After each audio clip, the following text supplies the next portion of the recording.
I want to put you and me under the microscope here because the All-NBA announcements, there was some fallout yesterday, as you may have heard, both Chris Paul and Karl Anthony Towns. Among the players who missed the cut, CP3 responded on Twitter with a simple emoji, signaling okay. Paul, you're the emoji I'm the king emoji now. king.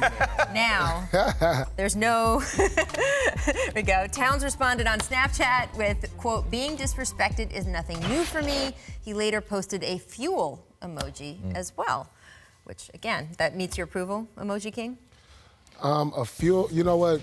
Players in this league always try to find ways to motivate themselves for the next year. Right. That's all you're seeing right here. These guys are going to come back even better next year. I guarantee it. I mean, we certainly saw James Harden when he didn't make All-NBA the year before. Right. Yeah, he had an okay That year, was incredible. I don't know how he didn't make All-NBA. Right. You talk about a guy getting 27, 28 a night. Well, what do you guys think about, I mean, Towns is on a losing team, and Harden's team was a huge disappointment last year. Like, how much should winning and a winning record weigh? Because that's why James didn't make it last year. The Rockets were barely over 500.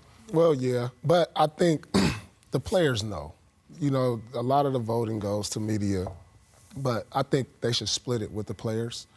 The players know. James Harden definitely deserved, even though they didn't make the NBA team, he definitely deserved to be on the All-NBA team. Well, I mean, that's an interesting idea. They split the All-Star voting more this year, Exactly. right? Yeah. It used to be all fans, then they made it half fans, and they made it media for a quarter and players for a quarter. I gotta tell you, you guys did not exactly acquit yourselves so well in the players' vote. There were guys who obviously just voted for everyone on their team. Tony Allen. There were guys... You shouldn't be able to vote for your own teammate. Coaches and players should have a voice. You shouldn't be able to vote for your own teammate. But there's also, there's another layer to this, right? So there were guys who voted just for their own teammate during the All-Star voting. There were guys who voted for their friends on other teams, which is a little bit harder to regulate. When we get to All-NBA voting, the reason why the media does it and the reason why it has become so important is because the players and the owners, without asking any of us, by the way, decided when they were negotiating the CBA, they were going to use the media vote, and part of it was the media is not going to benefit from it. Using the media vote to make decisions in the collective bargaining agreement, like should Paul George get this big pile of extra money, and therefore will he probably, yes or no, stay with the Pacers?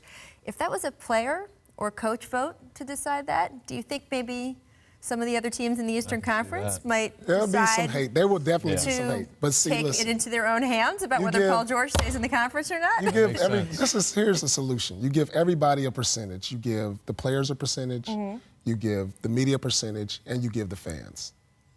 We're not going to say how much percentage each gets. Ah, there we go. All right. We're not going to say how much each gets, but I think that all ties together. I have a question. If in this scenario, when you get a vote, and I agree with you, I'm actually interested in a system where the players get a large share. Like, I don't care if we own it or not. We're no more qualified than anyone else. You guys are qualified, and I like the checks and balances. You can't vote for guys on your own team. Here's my question. If you were represented by the same agent as someone who was eligible for one of those things, do you think your agent would call you and say, hey, you know, Paul George wants some money. That's why you don't say, that's why there's a certain percentage of it. Yeah. You know, everybody doesn't get a certain amount, a large amount, but you say like maybe 35 here, 40 there, 20 here. Mike Conley, as a current player, it is time for you to call your union rep and tell him in the next collective bargaining agreement you would like some changes. So. I But agree. I mean, who's going to be mad from going from making $175 million to $200 million? Exactly. Not gonna be Who's that matter to who's anyone? gonna be $30 million upset? here or there, I know it's $30 We've million, all but, misplaced $30 million. I mean, come on. No, but your point is that it affects the Pacers' chances of keeping Paul George. That's a bigger deal. Well, it's not a bigger deal. Which I mean, honestly, I know you and I took very seriously, and knowing that would be part of the vote. I mean, I would say of all the things I voted for in the postseason awards, I actually treated the All-NBA as more serious than MVP, because to me it was going to have a direct impact on something else. I am 1 of 100. I am 1% of the vote. Right.